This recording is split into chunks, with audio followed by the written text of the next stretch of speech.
Assalamu alaikum. I, Dr. Tamkeen Saleem, welcome you all for the lecture for week 11.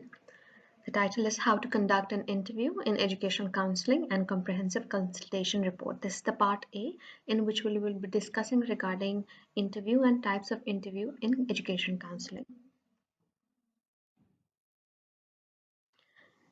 Interview in education counseling is a conversation with purpose, and the purpose is to unfold the characteristic pattern of living of the client and also to explore those patterns that are particularly troublesome. Thus, revealing of such kind of information helps in diagnosing and treating the client.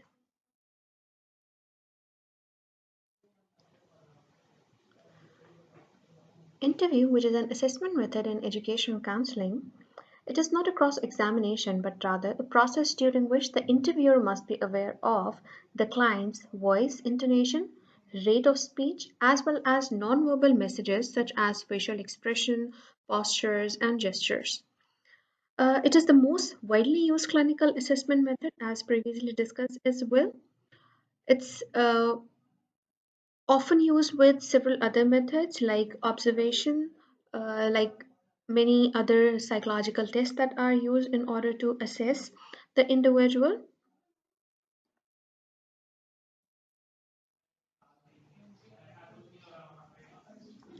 The next one is the case history interview, which is much more detailed in comparison to intake admission.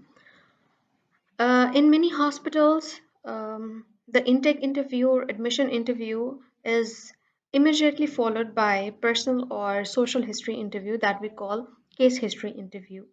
Usually, specifically in Pakistan, it is the same person who collects the intake interview or who takes the intake interview. The source of information other than the patient himself are, of course, utilized when completing a personal and history report.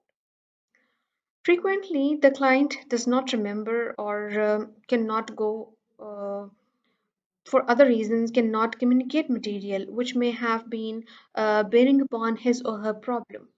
Therefore, we question different informants, which may be the friends, relatives, teachers, specifically if it's education setup, as well as other authorities of the institute, like the head of the department, other teachers, class teacher, and so on. Frequent job changes, for example, may be evidence of general instability of the client, or frequent school changes, or class changes, subject changes. Similarly, it is important to know that what would be the etiology, because there may be a person who starts having some kind of depression or something because of the divorce of parents. He may have entirely a different etiology than the person having depression symptoms which appear after the injury to the head. So, the case history, there are so many elements in the case history which help us understand that why the individual is actually experiencing the symptoms that are being experienced by the individual. The typical information obtained in case history includes material on clients' early developmental life, family relationships, general environment of the home.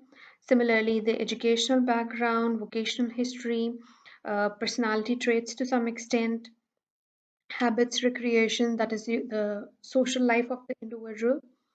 And all these questions actually provide information in order to construct our case formulation. The third type of interview is mental status examination interview. Generally in Pakistan, we make utilization of mini mental state examination form that is available, and all kind of questions are listed on that. This mental status examination interview is conducted to screen the patient's level or the client's level of psychological functioning and the presence or absence of abnormal mental phenomena such as delusions, or there may be orientation of time and place. Mental status examination includes a brief evaluation and observation of the client's appearance and manner, speech and characteristics, mood, thought processes, to what extent the individual has insight into his or her problem, judgment, attention, memory, concentration, and orientation of time and place. The questions may include, for example, if we may be asking the question to determine the orientation to time, what the day is it, what month is it, or regarding the place, where are you now, which mental health facility you are in, or it may be regarding assessing the short-term memory. For example, you can ask the client that you're going to name three objects and you want the client to repeat them after you have stated them. So that helps in assessing the short-term memory of the client. The fourth kind of interview is known as crisis interview. We do not go for crisis interview for each and every individual. It depends on situation. It usually occurs when the patient is in the middle of a significant and often a traumatic experience or phase of life. The education counselor um, generally asks such kind of questions when there may be a student who may have attempted for suicide or who may have suicidal ideation as reported by the warden or like that. For example, in our institution, a number of students are sometimes referred by um, hostel warden that they have that the person tried to commit suicide. So that is actually a crisis situation in which crisis interview has to be conducted.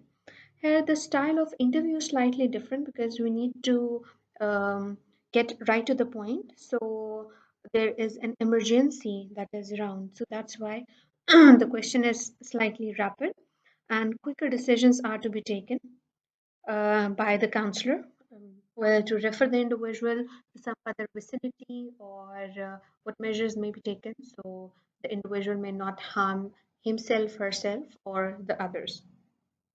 The interviewer may need to be more directive, encouraging the individual to phone a family member and inform them about it, or mm, what steps may be taken, like a friend or a roommate may be involved, and she may be instructed to keep all the sharp things away, not in the room, and so on. The fifth diagnostic interview is a type of interview that is usually done for screening purpose or for the diagnosis. So which means that we have two separate purposes that we conduct the diagnostic interview.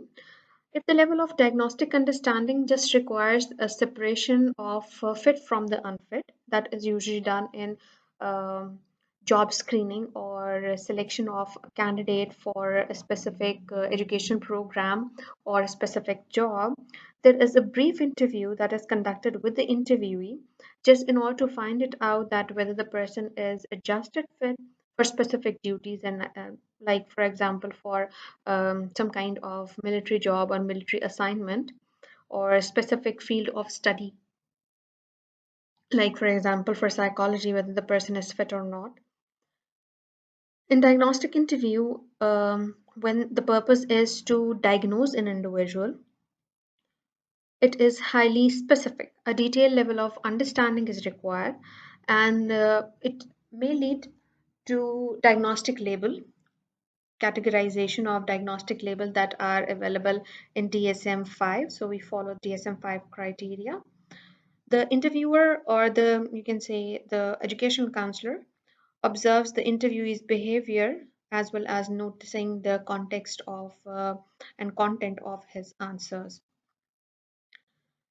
The last one is the structured interview, which generally we have semi-structured interview in educational counseling as well as clinical counseling, but we do have some kind of structured interview designed, for example, uh, There is a structured interview that has been designed by DSM as well. We do not have access to that, but still it is available. And there are many other types of structured interviews that have been designed, and the questions which are available in the structured interview, only those questions are asked from the client.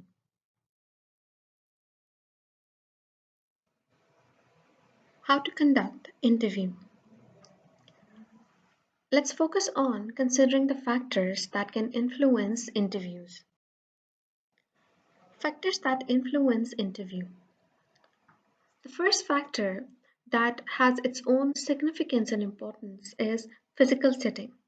An interview can be conducted anywhere that two people can meet and interact. However, in an educational counseling session, it is entirely different.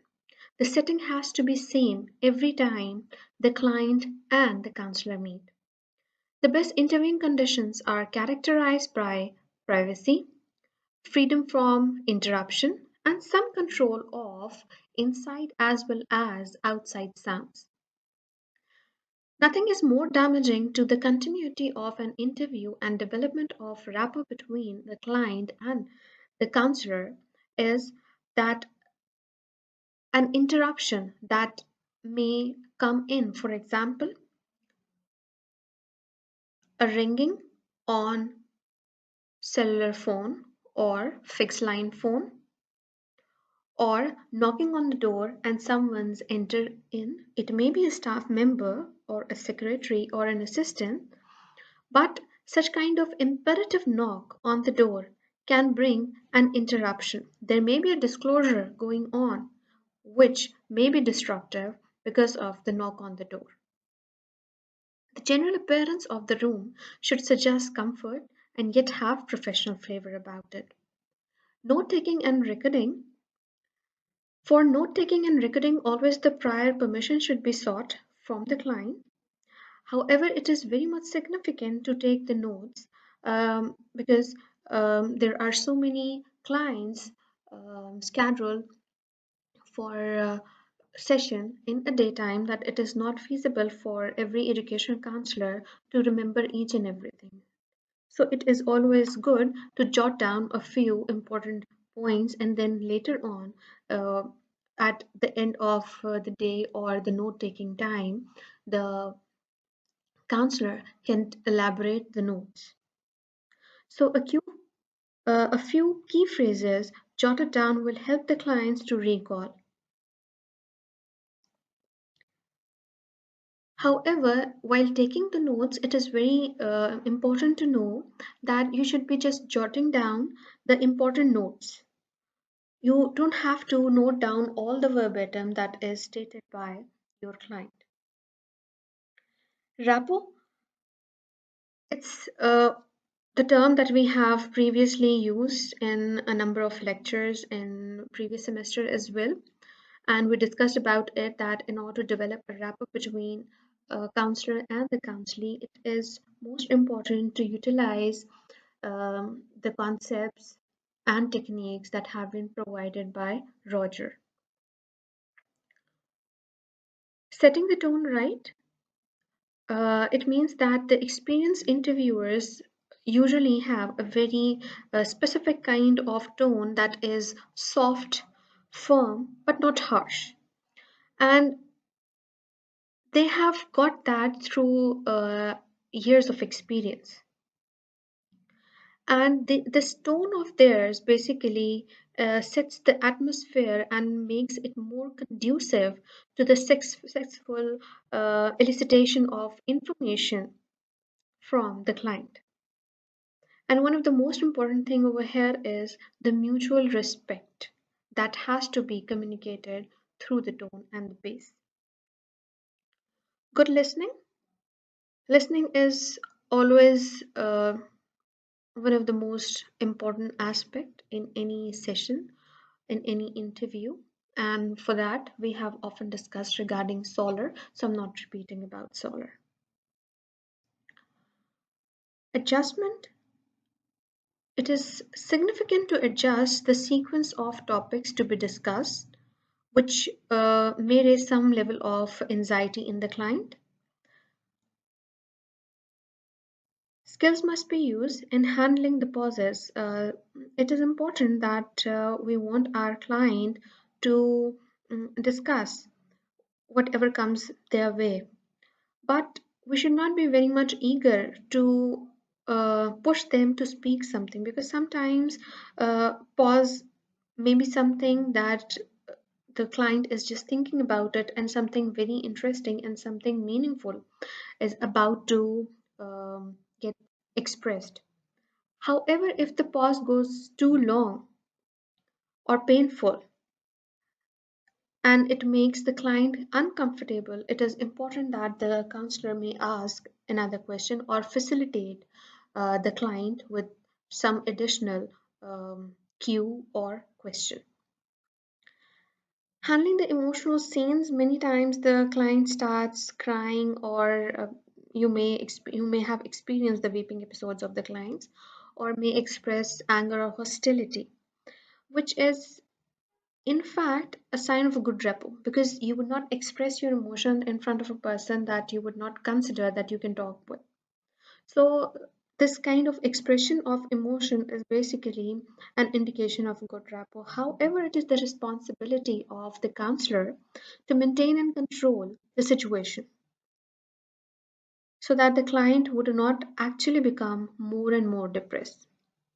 Preparedness is another important factor. You should be always prepared for your next session, and you should be always prepared regarding whatever questions may be asked by the client. Because when you will be answering their queries, it may be helping for them.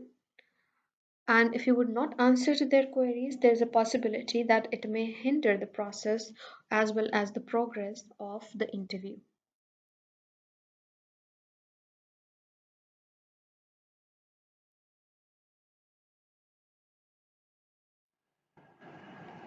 Thank you folks for watching. If you like this video, make sure to subscribe for more and like and share the video. Click the small bell icon that appears beside the subscription button to receive the notification the minute our video is uploaded. Thank you for watching. Allah Hafiz.